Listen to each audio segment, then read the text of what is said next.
où j'ai reçu mon diagnostic de cancer de l'estomac a coïncidé avec la célébration de l'anniversaire de la secrétaire de mon cher mari. Depuis 7 ans, cette femme s'accrochait à lui et il en avait été tout aussi agacé par son insistance. Il l'avait même réprimandé pour son comportement flagrant, envisageant à un moment d'impliquer la police pour la faire sortir de nos vies. Et pourtant, je voyais maintenant Simon lui brosser tendrement les cheveux et se pencher pour ramasser ses talons hauts. Son attitude habituellement distante s'était adoucie alors qu'il s'adressait affectueusement à l'enfant de cette femme. Je me blottissais sur un banc dans le couloir de l'hôpital, fixant sans expression l'écran silencieux de mon téléphone. À peine 30 minutes plus tôt, on m'avait informé que j'avais un cancer de l'estomac avancé. Le médecin avait une expression grave et m'avait dit « Votre état est très sérieux. Nous devons établir un plan de traitement immédiatement. » Il avait suggéré que j'en discute d'abord avec ma famille. J'avais hoché la tête, réfléchissant à la façon d'annoncer la nouvelle, avant de finalement décider de contacter Simon. Depuis notre mariage, il avait été le mari parfait, prenant soin de moi avec minutie. Tout le monde au travail savait que j'étais sa partenaire chérie. Même lorsque je souffrais de maladies mineures, il s'inquiétait énormément. Maintenant, face à un défi aussi important, je m'inquiétais davantage pour lui que pour moi-même. Après tout, nous avions surmonté tant d'épreuves pour construire la vie que nous avions. Mais à ma grande surprise, peu importe le nombre de fois que je l'appelais, il ne répondait pas. Il était 9 heures et il aurait dû être à la maison à cette heure-là. Plus tôt, il m'avait envoyé un message au sujet d'une réunion avec un client important. Pendant les périodes les plus difficiles du lancement de notre entreprise, j'avais supporté des douleurs atroces à la banque sans me plaindre, afin de ne pas le déranger pendant ces réunions. Mais là, la douleur de la biopsie s'intensifiait, faisant trembler mes mains. Je voulais désespérément entendre sa voix immédiatement. Prenant une profonde inspiration, j'ai composé son numéro à nouveau. Le numéro que vous avez composé est indisponible. Veuillez réessayer plus tard. Je n'entendais qu'une tonalité continue. Déterminée à ne pas abandonner, j'ai essayé de rappeler avec obstination et juste au moment où je pensais que l'appel allait échouer, il a finalement répondu. La voix habituellement claire de Simon semblait légèrement enrouée. « Qu'est-ce qu'il y a, chérie ?» Mon nez picotait et je serrais fermement le rapport froid du diagnostic. « Je suis allée à l'hôpital aujourd'hui. Il faut que je te dise quelque chose, Simon. » Avant que je puisse finir, un rire doux et tendre se fit entendre, suivi du bruissement d'un tissu. J'entendis ma propre voix sèche et paniquée sortir malgré moi. « Tu es avec elle ?» Le ton de Simon se tendit brièvement avant qu'il ne retrouve son calme. « Nous discutons d'un projet important et le client nous met la pression. On en parlera demain. Comme tu ne te sens pas bien, ne m'attends pas. Repose-toi. » Il raccrocha brusquement. J'ouvris la bouche, mais je ne parvins qu'à mordre silencieusement mes lèvres, retenant les mots que j'avais l'intention de dire. Dans le passé, j'aurais simplement écouté, pensant que ce n'était qu'une autre réunion sociale habituelle. Mais si je n'avais pas remarqué, cette femme était clairement Fiona, la secrétaire que Simon avait licenciée 3 ans plus tôt. Fiona avait été la personne que Simon détestait le plus. La première année après l'entrée en bourse de l'entreprise, elle avait postulé pour devenir l'assistante de Simon. Le poste ne nécessitait pas de qualification exceptionnelle, juste une compétence professionnelle. Mais sa nature discrète et son apparence apparemment sincère avaient joué en sa faveur. Lorsque j'ai découvert qu'elle avait des sentiments pour Simon, je n'étais pas totalement surprise. Simon avait été le garçon populaire à l'université, avec de nombreuses filles à ses trousses. Après avoir lutté pour devenir patron, ses traits déjà marqués étaient devenus plus durs, dégageant la présence caractéristique d'un homme mûr. En tant que responsable de l'équipe de mannequins, j'avais accepté d'être avec lui après ses efforts persistants pour me séduire. Même au travail, je recevais souvent des regards envieux. À l'inverse, Fiona, avec son apparence ordinaire, sa silhouette frêle, sa peau pâle et sa manière timide de parler, ne semblait pas du tout menaçante. Pourtant, son comportement a rapidement dévié de sa personnalité. Elle apportait des repas faits maison à Simon pendant qu'il examinait des contrats, ignorant ses regards froids. Quand cela n'a pas fonctionné, elle a commencé à raccourcir délibérément ses jupes pour provoquer des contacts physiques au travail.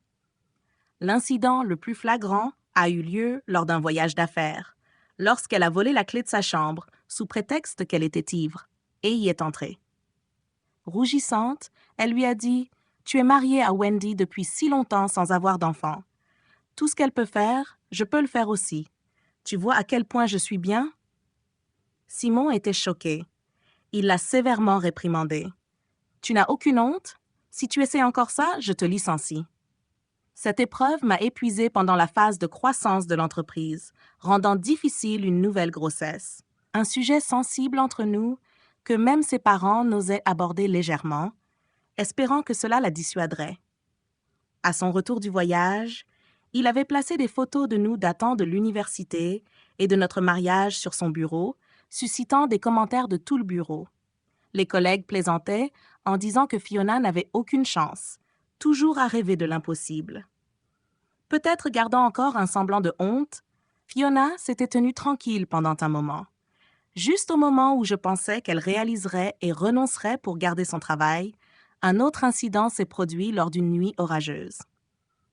Pendant une phase d'expansion frénétique des activités, alors que nous avions enfin du temps pour être intimes, un appel téléphonique nous a interrompus.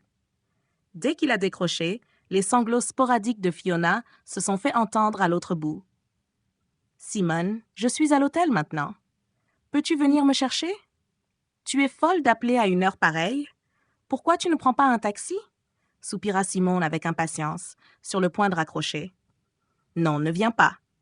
Aide-moi, s'il te plaît. » Ces cris soudains et désespérés nous ont tous les deux surpris.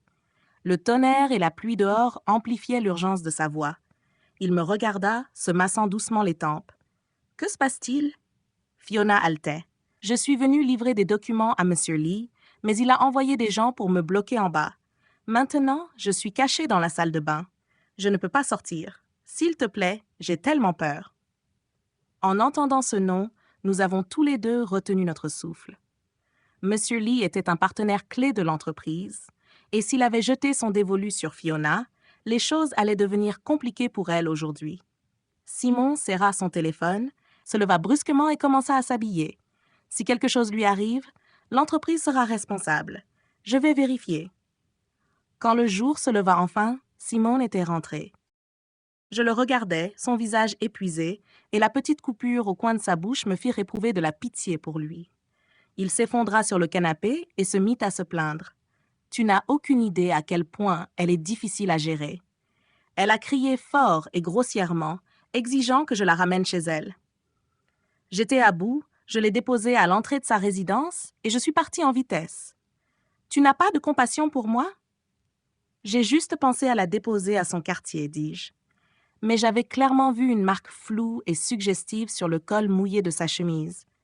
La marque était trop évidente pour être ignorée. Simon remarqua ma déception. Il tenta de me rassurer. « Chérie, je te jure qu'il ne s'est rien passé entre elle et moi la nuit dernière. Tu es la seule dans mon cœur. » Soudain, elle s'était penchée vers lui alors qu'ils étaient en voiture. En le regardant frotter le col de sa chemise avec ses jointures robustes dans la salle de bain, mes doutes se dissipèrent peu à peu avec le savon. Le lendemain, Simon proposa de licencier Fiona. En pleine période d'expansion de son entreprise, changer de secrétaire ne ferait qu'ajouter plus de pression à sa charge de travail. Bien que cela m'inquiétât, Simon était déterminé. Il la convoqua au bureau et annonça son renvoi devant tout le monde. La raison était évidente pour tous, et des murmures parcoururent la salle. Les yeux de Fiona se remplirent de larmes. Elle leva soudain son visage pâle et le fixa droit dans les yeux. « Simon, es-tu vraiment aussi cruel? J'ai grandi dans un orphelinat. J'ai à peine terminé mes études grâce à une bourse. Et si tu me renvoies, je me retrouverai à la rue. Et si ce n'était pas à cause de l'incident de la livraison de dossiers, je ne t'aurais jamais appelé hier soir. » Elle suffoquait, agrippant fermement sa manche. « Pourquoi seulement proposer de me ramener chez moi la nuit et pas en journée? » Simon écarta sa main, son expression froide. « Te rends-tu compte à quel point tu as interféré dans ma vie avec Wendy? » Mais elle fit la moue, ses yeux s'embuant. « Depuis le moment où je t'ai vue, J'ai su que tu étais destiné à moi. Tu n'as pas honte? Je suis mariée. Je ne t'aime pas du tout. Combien de fois dois-je le dire? Il se frotta le front, son visage se durcissant sous la colère. Voyant qu'elle ne réagissait pas, Simon sortit son téléphone. Si tu ne comprends pas, je vais appeler la police tout de suite. Fiona recula, une lueur de détermination traversant son visage pitoyable. Très bien, je partirai. Ne regrette pas, dit-elle, poussant la foule et sortant précipitamment. Enfin, elle était partie. Nous ne serions plus dérangés. Simon expira profondément, prêt à s'approcher pour me prendre la main. Cependant, au moment où il avança, quelqu'un entra précipitamment, paniqué. Quelque chose ne va pas. Fiona a été percutée par un véhicule en bas de l'entreprise. Elle gisait sur le trottoir, sa robe blanche maculée de bouts de pneus, ses jambes lacérées, saignant abondamment. Quelques collègues retenaient le conducteur, tandis que d'autres appelaient les secours. Quand les ambulanciers arrivèrent, Fiona continuait d'appeler le nom de Simon. Ce dernier se raidit avant de se retourner et de monter dans l'ambulance. L'infirmière, ignorant notre relation, tenta de la rassurer doucement. « Ne vous inquiétez pas, votre petite amie est là. » J'étais sur le point de parler lorsque je remarquai qu'elle serrait fermement le petit doigt de Simon, ses mains tachées de sang. Je fixai sa main et réussis à murmurer « Simon ». La réanimation était en cours et l'infirmière m'a coupé, déclarant que la patiente était dans un état critique. « Vous devez l'aider à rester calme », a-t-elle dit. Les doigts de Fiona glissaient doucement sur sa paume, son corps tremblait. Simon me regarda avec une expression compliquée, mais il ne lâcha pas sa main. À cet instant, je vis une lueur de tendresse dans ses yeux. Heureusement, les blessures de Fiona n'étaient pas trop graves. Elle était presque en état de choc à cause de son hyperventilation due à la panique et devait quitter l'hôpital sous une semaine. Malgré cela, Simon insista pour lui rendre visite. Je ne comprenais pas pourquoi, puisqu'elle avait démissionné et ne faisait plus partie de notre équipe. En tant qu'adulte responsable avec du soutien, il n'y avait aucune raison apparente pour qu'il lui rende visite.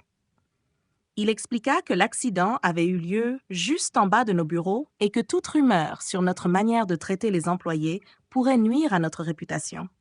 Son attitude claire et prévenante me laissa sans voix, mais je sentis que quelque chose changeait. Étrangement, après ce jour, Fiona ne dérangea plus Simon, et lui non plus ne la mentionna plus. Elle n'était pas particulièrement populaire dans l'entreprise, alors personne ne se soucia réellement de sa vie après son départ. Je supposais que Simon et moi avions tacitement convenu de l'oublier comme un simple incident mineur et insignifiant. Si je n'avais pas entendu cette voix familière sur son téléphone aujourd'hui, je l'aurais presque effacée de ma mémoire. Comment quelqu'un licencié il y a 3 ans pouvait-il soudainement se reconnecter avec lui? Je ne voulais pas tirer de conclusions hâtives, mais la logique me rappelait qu'étant donné les compétences de Fiona, elle n'avait aucune raison de contacter un homme d'affaires prospère comme Simon. Engourdie, je finis par me lever et quitter le couloir où j'étais restée assise si longtemps. Les lumières fluorescentes de l'hôpital projetaient une lueur glaciale sur moi, comme si un torrent invisible s'abattait sur moi. À la maison, Simon n'était toujours pas rentré. Souhaitant discuter de nos plans de traitement, je décidai de contacter le médecin le lendemain. L'activité inhabituelle sur son téléphone me rendait mal à l'aise. Juste au moment où j'allais prendre mes somnifères et me coucher, un nouveau message apparut sur mon téléphone. Le lire fut comme si un éclair m'avait frappé. Fiona avait posté une mise à jour. La photo montrait une nuisette noire, en dentelle déchirée, emmêlée avec une cravate froissée pour homme. Bien qu'il ne s'agisse que d'une image, cela indiquait clairement ce qui s'était passé. Elle avait légendé la photo, le meilleur cadeau d'anniversaire. La cravate était celle que j'avais personnellement nouée pour Simon ce matin-là, et c'était un cadeau que je lui avais spécialement fait pour la Saint-Valentin. Le motif distinctif et la broderie complexe au dos ne laissaient aucun doute, ce n'était pas une simple coïncidence stylistique. Je suffoquais, ma vision se brouillant de manière incontrôlable. Tous mes efforts pour faire confiance à Simon s'effondrèrent instantanément, me laissant pâle et me sentant ridicule. Mon estomac commença à se contracter sporadiquement. Je me retournai, serrant mon abdomen, fixant le plafond d'un regard vide. Simon avait été une figure incontournable au centre commercial pendant des années, attirant toujours des femmes aux intentions cachées. Peu importait leur tentative de séduction, il les rejetait systématiquement avec froideur. Il portait toujours l'anneau à son doigt, souriait poliment et baissait doucement la tête en disant « Désolé, non seulement je suis mariée, mais je préfère éviter que des tiers s'en mêlent. » Même ma meilleure amie avait dit que si jamais des zombies attaquaient et qu'il ne restait qu'un amour véritable sur Terre, ce serait Simon. Mais maintenant, toutes ces paroles semblaient incroyablement ironiques. Je me suis essuyé le visage, les larmes coulant sans retenue. Simon avait rencontré d'innombrables belles femmes. Pourquoi fallait-il que ce soit Fiona? Le lendemain à midi, Simon est rentré. Il avait apporté une cuisine japonaise exquise et m'a appelé pour me lever avec un sourire, même si Wendy dormait encore. Il avait ramené des plats de mon restaurant préféré, certains nécessitant d'habitude de longues files d'attente. Je n'ai presque pas jeté un regard au sac qu'il portait. Il ne savait pas que mon état de santé ne me permettait plus de manger ces aliments. Peut-être, en sentant quelque chose, une lueur de culpabilité a traversé ses yeux. Désolé, le client d'hier était un peu difficile. Je ne voulais pas rester dehors toute la nuit. Au fait, qu'est-ce que tu voulais me dire hier? Je secouais lentement la tête, mettant de côté ce que j'avais initialement prévu de dire. Je tendis la main et touchai légèrement ses sourcils et ses yeux. Ses traits marqués étaient toujours aussi séduisants, et lorsqu'il me regardait, j'avais l'impression que nous étions de retour à l'université. Je soupirais intérieurement, ressentant qu'il était à la fois le même et complètement différent. Après un moment, je remarquai une légère lueur de sourire dans ses yeux. Ce n'est rien, juste une broutille. Pas la peine d'en parler. Eh bien, tu m'as fait peur en appelant comme ça à l'improviste. Il se pencha vers moi, mordillant ma lèvre comme s'il cherchait du réconfort. Alors que sa chemise s'ouvrait progressivement, je vis une légère marque sur son cou. Autrefois, je l'aurais repoussé en exigeant des explications, mais j'hésitais, craignant que pousser les choses ne brise irrémédiablement la chaleur du moment. Lorsque Simon se rapprocha, je laissai faire, mais mes yeux dérivèrent au-delà de ses larges épaules vers la boîte dans le coin cachant les médicaments. Le médecin avait dit que sans chimiothérapie, il ne me restait que 3 mois à vivre. Mais en le voyant ainsi, je me demandais si Simon regretterait de m'avoir trompé et menti si je venais à mourir. Au cours de la semaine suivante, Simon rentra du travail à l'heure chaque jour, et je pouvais deviner pourquoi. Notre anniversaire de mariage était dans 2 jours, et se sentant coupable, il voulait naturellement se racheter à un moment aussi significatif. Ce que Simon ne réalisait pas, c'est que pendant qu'il pensait pouvoir me cacher des choses, j'avais secrètement enquêté sur lui et Fiona en profondeur. Même si leur liaison avait échoué de façon désastreuse, j'avais besoin de savoir exactement quand leur absurde enchevêtrement avait commencé. La société pour laquelle ils travaillaient était liée à ma meilleure amie et le travail fut fait efficacement. Ils m'envoyèrent le rapport rapidement après avoir pris en charge le projet. En parcourant les centaines de pages, chaque détail me semblait absurde et déchirant. Il s'avéra qu'après l'accident, Fiona avait utilisé l'excuse de la montre que Simon avait laissée pour lui demander de venir la récupérer à l'hôpital. Cette montre était un cadeau que je lui avais offert à sa remise de diplôme. Une pièce suisse d'une précision inégalée. Comment aurait-elle pu finir entre ses mains sans avoir été retirée manuellement? J'ai demandé à ma meilleure amie dans quelles circonstances un homme enlèverait sa montre sans passer la nuit. Sa réponse m'a laissé sans voix. Pas étonnant que Simon n'ait jamais osé expliquer la véritable raison de sa visite. En repensant à tout cela, les choses me semblaient claires. Je réalisais que même son renvoi spectaculaire de Fiona n'était probablement qu'une mise en scène superficielle pour moi. Après tout, il avait changé de secrétaire, mais pas dans d'autres domaines. À en juger par le nombre de fois où Fiona avait été bloquée, Simone regrettait bien les choses. Quant à savoir pourquoi ses défenses s'étaient effondrées, peut-être était-ce par sympathie. Peut-être qu'elle était simplement trop encombrante. Ou peut-être le voulait-il tout simplement. Après avoir démissionné en raison de sa forte nature utilitaire, elle n'avait pas trouvé de travail convenable et ne pouvait survivre qu'en faisant des livraisons. Elle lui avait montré sa main brûlée à cause des commandes, lui avait envoyé des captures d'écran de clients l'insultant, affirmant qu'elle ne pouvait plus supporter cette vie et qu'il vaudrait mieux mourir. Au début, il l'avait bloquée et supprimée avec impatience, mais peu à peu, il s'était contenté de laisser ses messages en vue. Le jour où ses performances furent au plus bas, elle lui envoya un message vocal en sanglotant.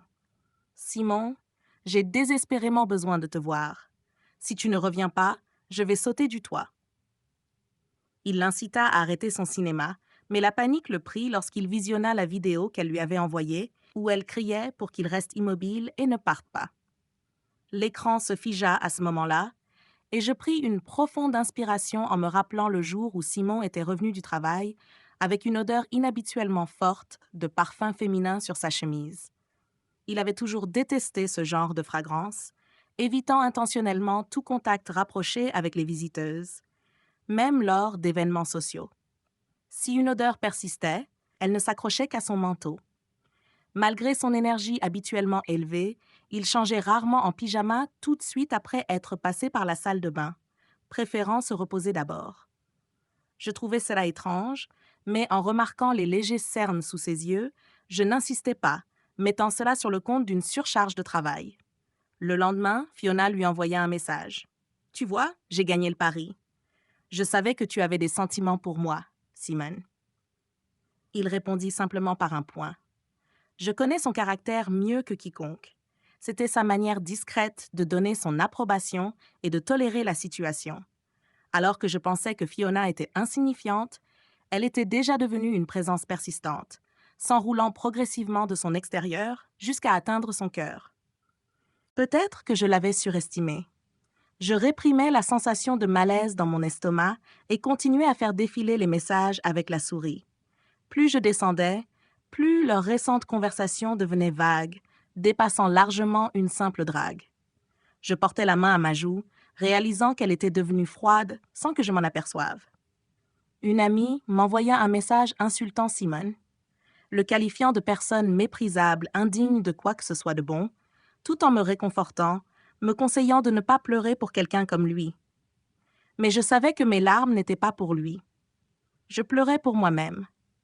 Wendy, ne tombe pas amoureuse de la mauvaise personne dans ta prochaine vie. Le matin de notre anniversaire, Simon s'était réveillé avant moi. Il me tenait fermement dans son sommeil, m'empêchant presque de respirer. « Wendy, je viens de faire un rêve sur toi, » murmura-t-il, les yeux rouges, enfouissant sa tête dans mon cou. Peu encline à poursuivre cette discussion, je posai ma main sur son épaule, sans ressentir d'émotion, trouvant simplement la situation absurde. « Ce n'est qu'un rêve, et tu es déjà aussi effrayée. Comment réagirais-tu si cela devenait réel? » Après quelques murmures tendres, il accepta enfin de se lever et d'aller se rafraîchir. Le téléphone sur la table de chevet vibra, mais après avoir regardé l'écran, je le reposai sans un mot. Simon avait été constamment avec moi ces derniers temps, et je m'attendais à ce que Fiona passe bientôt à l'action. Je ne pensais pas qu'elle perdrait patience aussi rapidement. Elle déclara « Un simple appel de ma part, et il viendra me voir ce soir. Tu y crois? » Je pensais qu'elle voulait simplement me voir perdre le contrôle et me disputer avec Simon, mais je refusais de céder à ses provocations. Elle croyait qu'en l'impliquant constamment et en le satisfaisant, elle finirait par triompher. Cependant, les vivants ne peuvent rivaliser avec les morts. Simone avait réservé un restaurant français et avait spécifiquement demandé à ce que le chef principal nous serve. Une douce musique de piano jouait et je reconnus immédiatement ma préférée, Furelys. Depuis la création de l'entreprise, que ce soit sur le plan émotionnel ou financier, il m'avait toujours traité de manière exceptionnelle. Si je n'avais pas été témoin de ses actions moi-même, j'aurais peut-être été indulgente et pensé qu'il était le partenaire idéal. L'ombre légère sur son visage le rendait encore plus séduisant, tandis qu'il me versait un verre de whisky, ses yeux pétillants. Il ignorait que ma santé se dégradait chaque jour, et boire cette boisson revenait à planter un couteau dans mes organes internes. Pourtant, je l'acceptais et la bus rapidement avant qu'il ne puisse dire quoi que ce soit. Simon, est-ce que tu me caches quelque chose? Le goût amer persistait dans ma bouche, tandis qu'il répondit par un bref silence. Pourquoi ferais-je cela? Quelles absurdités as-tu en tête? Sa gorge se serra alors qu'il plongeait son regard ouvertement dans le mien, mais sa main tenant le verre tremblait légèrement. À cet instant, je compris clairement que malgré notre proximité physique, son cœur avait déjà changé.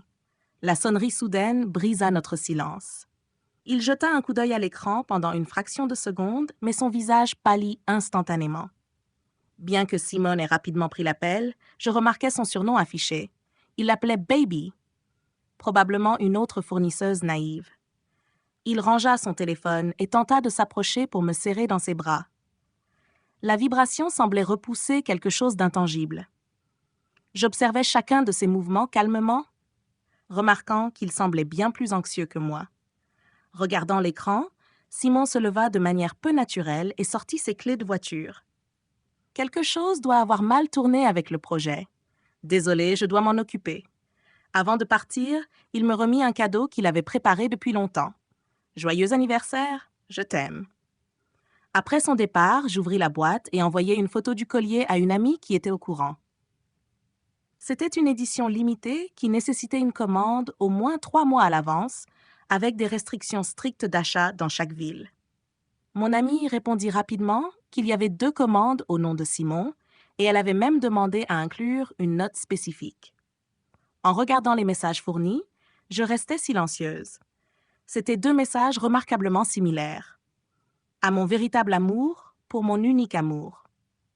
À cet instant, mes yeux me brûlèrent douloureusement. Simon avait donc fait de telles promesses d'amour à une autre personne tout en me couvrant d'attention. Je le méprisais. Ce soir-là, Simon retrouva son comportement habituel. Peut-être par culpabilité ou par intuition, son téléphone n'avait plus reçu d'appels de clients ou de fournisseurs depuis une quinzaine de jours. Plus il passait de temps à la maison, plus Fiona devenait agitée. Elle menaçait avec assurance. « Je ferai en sorte que tu quittes Simon ce mois-ci. » Je balayai calmement ce message choquant du bout du doigt. Quand Fiona réalisa que ses provocations ne pouvaient pas m'ébranler, elle entra dans une frénésie, m'envoyant des vidéos d'elle et Simon ainsi que des transcriptions de leurs messages vocaux. Je restais impassible. Voyant que ces provocations ne déclenchaient aucune réaction émotionnelle, son sac sur elle-même, puis se gifla bruyamment. Voyant ses joues rougir rapidement, je reculai instinctivement, mais elle attrapa mon col et me tira vers l'escalier. Elle était complètement déchaînée et je sentis que cette épreuve n'allait pas concerner que nous deux. « Fiona, calme-toi » tentai-je de raisonner. Elle était incroyablement forte et je luttais vainement contre sa prise excessive de mon col. « Devine qui on va choisir cette fois » me nargua-t-elle en s'approchant avant de me pousser violemment en arrière vers les escaliers. L'instant d'après, Simon apparut. J'étais sur le point de parler, mais aucun mot ne sortit de ma bouche lorsque je croisai son regard froid. Il jeta un coup d'œil rapide à moi, allongé par terre, puis se précipita vers Fiona. Elle semblait souffrir, tenant son ventre et gémissant. « Ça fait mal, Simon, notre bébé ira-t-il bien? » Je n'en croyais pas mieux. Levant le regard sous le choc, je vis que Fiona portait son enfant. Des larmes remplirent ses yeux tandis qu'elle tremblait dans ses bras. « J'étais juste venue déposer quelque chose pour lui. Je ne comprends pas pourquoi tu m'as attaqué, giflé et poussé. J'avais peur et je ne comprenais pas ce que j'avais fait de mal. Simon, sauve-moi. Elle doit vouloir faire du mal à notre bébé. » Simon la tenait doucement, me regardant avec déception. Je couvris la blessure sur ma jambe et ris avec amertume. Voilà donc pourquoi il la protégeait, pourquoi il me cachait la vérité. Jamais je n'aurais imaginé qu'il tienne autant à cet enfant. Pourtant, alors que je prenais des compléments alimentaires, il m'avait murmuré qu'il n'était pas important pour lui d'avoir un enfant. Je le fixais, horrifié. « Simon, tu n'as rien à me dire. » Sa voix était glaciale. « Nous parlerons de ce qui s'est passé aujourd'hui plus tard. Je sais que tu détestes Fiona et elle n'aurait pas dû être là aujourd'hui, mais maintenant elle est enceinte. Ce que tu as fait aujourd'hui m'a vraiment déçue, Wendy. Je sais que tu es en colère, mais toutes ces années, je crois ne t'avoir jamais fait de tort. Cependant, tu ne peux pas avoir d'enfant et ma carrière progresse. Je ne peux pas rester sans enfant.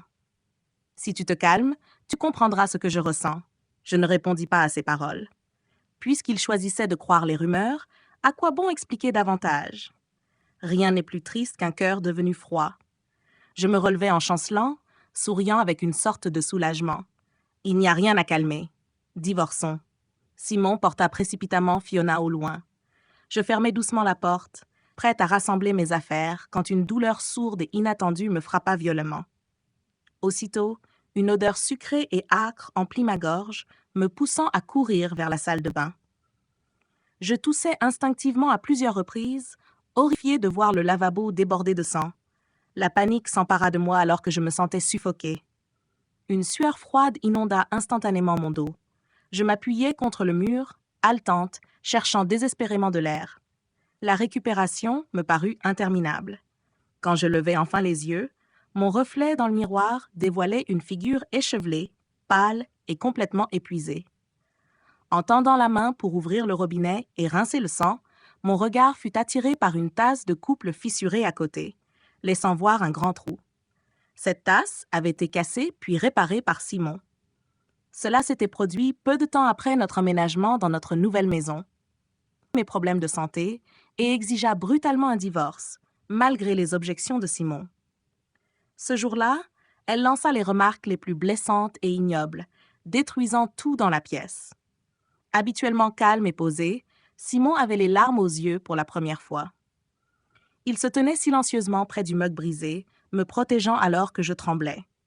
Il parla lentement et fermement, me rassurant que, peu importe si sa mère m'acceptait comme belle-fille ou non, j'étais la seule femme qu'il voulait comme épouse. Il insista sur le fait que la question d'avoir des enfants était sans importance. Il ne pouvait pas prendre soin d'elle seule toute une vie et n'avait pas le temps pour quelqu'un d'autre. Après le départ de sa mère, Simon répara la tasse cassée, toujours tremblant. Il me serra doucement dans ses bras, murmurant des assurances que plus jamais personne ne me maltraiterait. Ce jour-là, je l'ai vraiment cru. Pourtant, la tasse réparée symbolisait notre relation. Une fois fracturée, peu importe combien nous essayions de la réparer, les choses ne pourraient jamais redevenir comme avant. Prenant une profonde inspiration, je me ressaisis et retournai dans la chambre. Malgré ma résistance, chaque objet dans la pièce était imprégné de la présence de Simon, me forçant à affronter notre passé commun. Une vieille photo jaunie sur la table de nuit nous montrait le jour de la remise des diplômes, lui osant m'embrasser sur la joue sous les acclamations. Son regard intense avait même adouci l'expression habituellement sévère de notre professeur. Dans le tiroir reposait notre première bague, une simple alliance que j'avais achetée durant nos moments les plus difficiles. Simon avait économisé pour cela, passant des heures au centre commercial malgré les regards et les moqueries. Les roses sur le rebord de la fenêtre et les robes de créateur dans le placard me firent monter les larmes aux yeux, invisibles derrière mon vertige et ma douleur. Chaque souvenir de notre vie ensemble pesait lourdement sur moi. En une demi-heure, je fis mes valises, laissant derrière moi tout ce qui avait un lien avec Simon. Alors que j'étais sur le point de partir, je reçus un message de lui demandant à parler. Le médecin avait conseillé aux patients en phase terminale de rester positifs, mais mon désespoir et mes frustrations étaient tous liés à Simon. Souriant amèrement, je glissai le long du mur, trop faible pour lire ses excuses et analyses interminables.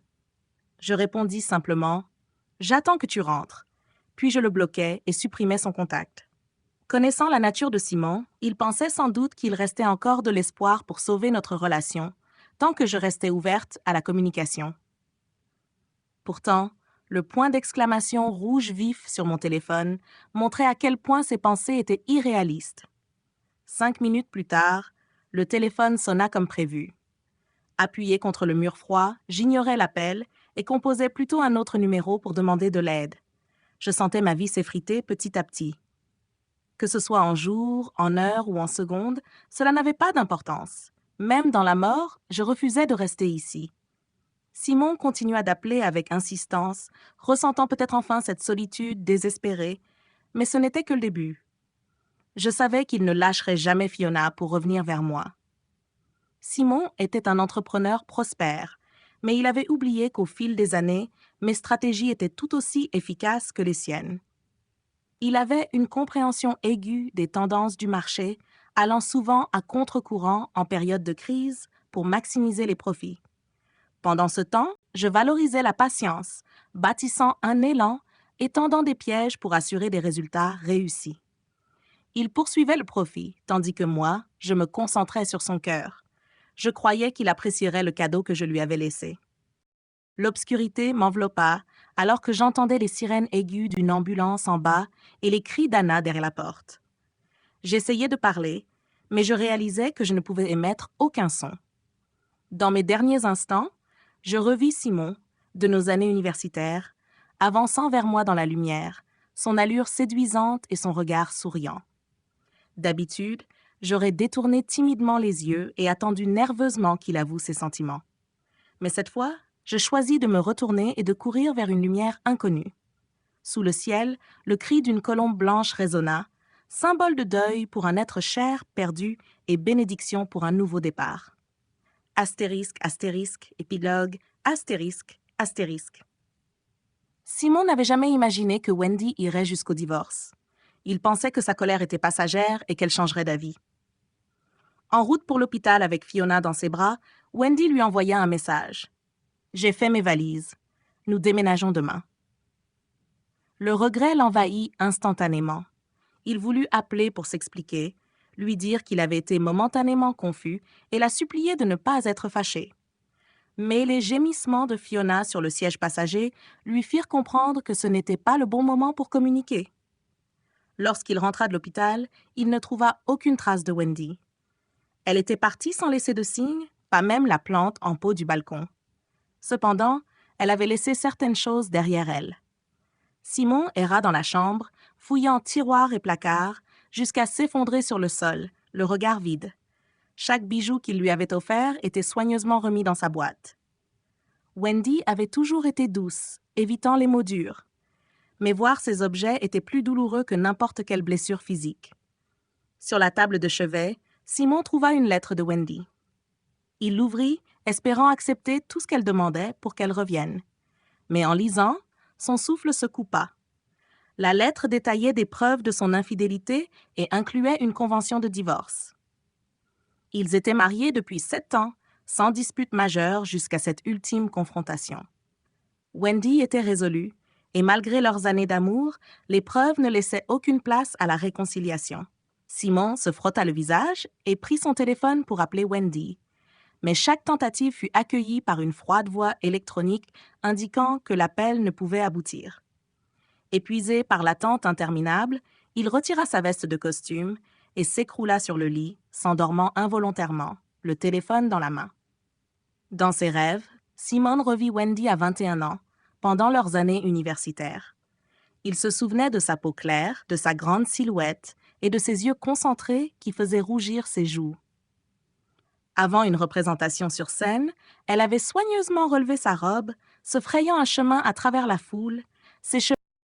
Pendant leurs moments les plus difficiles, ils vivaient dans un appartement loué avec des fenêtres mal isolées qui laissaient passer les courants d'air en hiver.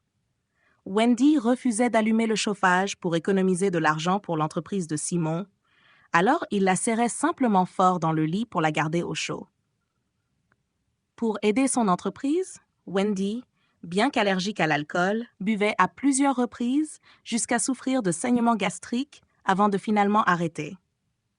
La voir sur un lit d'hôpital le fit pleurer et il jura silencieusement de travailler encore plus dur pour rembourser ses sacrifices.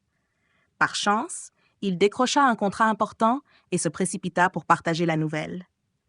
Wendy était encore plus heureuse que lui et ils pleurèrent et rirent ensemble dans leur petit bureau. À cet instant, il sentit que tant qu'elle serait à ses côtés, il pourrait surmonter tous les défis futurs. Le jour où l'entreprise entra en bourse, il l'emmena délibérément chez elle. Marchant à travers les champs, elle portait une jupe qui frôlait ses mollets contre les épis de blé bas, ce qui la gênait. Il tendit doucement la main pour la protéger, la faisant rougir. Dans son rêve, l'environnement restait chaleureux et vivant, rempli d'émotions sincères. Soudain, tout changea lorsque des nuages noirs commencèrent à s'amonceler sinistrement dans le ciel, accompagnés d'éclairs et de tonnerres. Il remarqua Wendy, qui souriait encore quelques instants plus tôt, repousser brusquement sa main avec froideur et courir rapidement devant. Elle déclara « Simone, je ne veux plus de toi. » Il tendit la main pour l'attraper, mais peu importe ses efforts, il n'arrivait pas à la rattraper. Sa silhouette était floue et il ne distinguait plus son environnement. Perdu dans une obscurité sans fin, il cria son nom tout en courant sans direction, ressentant comme si une force invisible lui comprimait la gorge, faisant trembler sa poitrine et accélérant sa respiration. Envahi par la peur et la panique, il se sentait impuissant, trempé de sueur. Alors qu'il croyait périr dans ce cauchemar, une voix fragile le sortit de sa torpeur en appelant son nom. « Simon !» En ouvrant les yeux, Simone pensa que Wendy avait changé d'avis et était revenue vers lui. Mais il vit à la place sa meilleure amie, Anna, ce qui le déstabilisa un instant. Il la regarda et demanda « Pourquoi c'est toi? Où est Wendy? Je veux la voir. » Anna répondit avec un rictus, refusant de répondre à ses questions.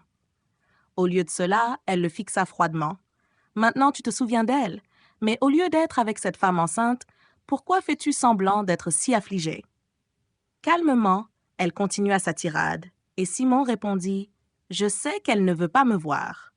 S'il te plaît, laisse-moi une chance de la voir. » Simon croyait s'être trompé. Wendy l'avait aimée profondément. S'il pouvait juste la rencontrer, il trouverait peut-être un moyen de mériter son pardon. En tant qu'homme d'affaires prospère, il réfléchissait aux expressions et aux mots qu'il utiliserait pour capter son attention lors de leur première rencontre. Après un moment, le sourire triste mais moqueur d'Anna apparut. « Où vas-tu la voir? » Simon dit, « Je te le dis, Wendy est morte. » Son visage se figea, comme s'il avait entendu une blague absurde. « Est-ce qu'elle t'a demandé de dire ça? Je sais qu'elle est contrariée, mais elle ne me maudirait pas comme ça. » Incapable de supporter cela, Anna le gifla violemment et jeta un papier devant lui. Son visage semblait épuisé, ses yeux injectés de sang. « Je vais te le redire. Wendy est morte. Tu ne savais même pas que ta femme avait un cancer, n'est-ce pas? » Soudain, un bruit fort résonna dans ses oreilles, le faisant trembler et s'effondrer au sol. Elle n'avait pas de famille, seulement quelques amis venus lui rendre hommage. Les funérailles étaient simples, ornées de fleurs blanches et de bougies qui perçaient sa vision. Il ne pouvait pas comprendre ce qu'il voyait. Dans le couloir, il cria hystériquement, et tout le monde pensa qu'il avait perdu la raison. Après qu'une infirmière lui ait injecté de force un sédatif, il redescendit précipitamment et trébucha vers elle. Si elle ne pouvait pas être morte il y a un instant, pourquoi souriait-elle doucement, comme avant? Il s'agenouilla, essayant de lui saisir la main, mais il ne ressentit que de la froideur, une froideur glaçante qui l'empêchait de se lever, comme si un couteau avait transpercé son cœur, laissant une plaie sanglante. Il se rappela avoir lu dans le rapport que Wendy était décédée le lendemain de l'hospitalisation de Fiona. Le médecin avait expliqué que son corps était trop faible et que le choc de ce jour-là avait provoqué une crise fatale. Malgré leurs efforts, sa volonté de vivre était trop fragile et elle n'avait pas survécu. Voyant qu'il restait là, immobile, le médecin ajusta ses lunettes et demanda « Êtes-vous de sa famille ?» Le jour du diagnostic, Wendy avait essayé de contacter sa famille sans réussir à joindre qui que ce soit, ignorant ce qui se passait de l'autre côté. Elle était si jeune et pleine d'espoir au début, mais tout s'était terminé en tragédie. C'est alors que Simon comprit véritablement l'ampleur de ses erreurs. Il se retourna en silence et rentra chez lui, ne se souciant plus de son entreprise malgré les clients qui l'assaillaient de plaintes. Il avait fondé la société avec Wendy et maintenant qu'elle n'était plus là, il n'avait plus aucune motivation pour continuer. La nuit tomba et les lumières brillèrent intensément. Lorsque Fiona vint lui rendre visite, elle trouva Simon bouleversé.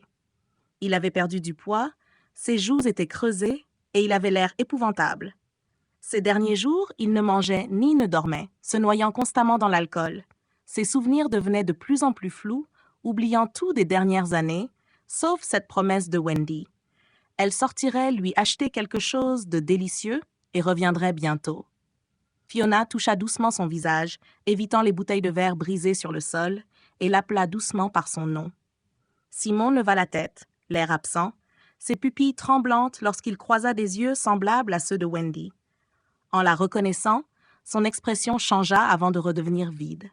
Il inclina la tête, comptant les minutes et les secondes jusqu'au retour de Wendy. En réalité, il comptait sans fin, perdu dans ses pensées. Fiona s'impatienta, lui saisissant le bras et le secouant violemment. « Simon, Wendy est morte. Tu m'as encore, moi, et notre bébé. » Avant qu'elle puisse finir, le cœur de Simon se brisa. « Sors. Je ne te connais pas. » Fiona pleura, demandant « Après tout ce temps, tu ne m'as jamais aimé ?» Elle répétait sans cesse « Pourquoi? Pourquoi ne peux-tu pas juste me regarder? Je suis juste une femme qui aspire à être aimée. » Simon semblait indifférent à sa douleur. Il était assis, tel une marionnette sans âme, toujours en train de compter. Perplexe, Fiona observa ses gestes et réalisa que, comparé à elle, c'était Simon qui avait vraiment perdu la raison. Elle avait toujours su utiliser ses larmes pour susciter la compassion, mais maintenant, en pleurant et en étant faible, il ne la regardait même pas. Bientôt, ses larmes se transformèrent en peur. Contrairement à avant, elle ressentit une douleur vive dans son abdomen, incapable de prononcer un mot. Elle ne pouvait que regarder le sol se tacher de rouge, essayant d'attirer l'attention de Simon en brisant les bouteilles de verre. Peu importe à quel point elle essayait, il semblait qu'il ne pouvait pas l'entendre. La pièce devint silencieuse, encore plus effrayante, alors que des ombres menaçaient d'engloutir tout ce qui l'entourait. Alors que le silence devenait oppressant, les cris bruyants des marchands de rue à l'extérieur vinrent briser la tranquillité de la nuit. L'expression sombre de Simon s'éclaira soudainement. Il pensa que si Wendy refusait de revenir, c'était sûrement parce qu'elle était en colère contre lui. La nuit était silencieuse, et elle devait avoir peur d'attendre seule. Il devait la retrouver. Il lutta pour se lever, sans même prendre la peine de mettre des chaussures, et descendit en courant pieds nus. Chaque passant pouvait l'entendre murmurer « Elle doit m'attendre au stand ». Dans la nuit sombre, les lumières éclatantes des néons enveloppaient l'homme en fuite. Ignorant les véhicules qui passaient à toute vitesse, il semblait chercher quelque chose. Mais sur cette large route, il n'y avait aucune trace d'un quelconque vendeur ambulant. La route était rugueuse, et les pieds de Simon étaient gravement éraflés par les pierres coupantes et les graviers. Mais il s'en moquait. Il ne savait qu'une seule chose. Wendy l'attendait toujours. Inconscient du temps qu'il avait passé à chercher, le bruit d'un klaxon de bus retentit soudain au loin. Les feux de détresse aveuglants rendaient presque impossible de garder les yeux ouverts. Alors que sa vision se brouillait, Simon s'arrêta brusquement. Il ouvrit les bras, révélant le premier sourire qu'il avait affiché depuis des jours. « Wendy, je suis venu m'excuser auprès de toi.